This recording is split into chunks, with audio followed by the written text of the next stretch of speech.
In this video, we'll be going over scheduling posts.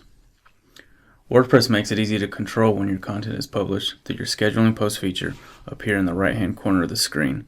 So we'll come over here and click on this gear. This will drop down a menu with a few options. Here you have the option to see who can see your post. We can switch this to private, to where only you or admins or editors can see it. We can make this a password protected post.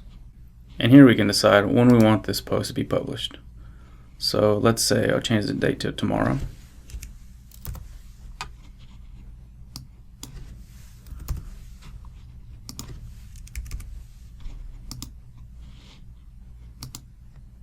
Now that we're ready, we'll go ahead and come up here and schedule this. A menu will pop up for you to double check your actions, make sure everything looks correct. If everything looks good, we'll schedule this.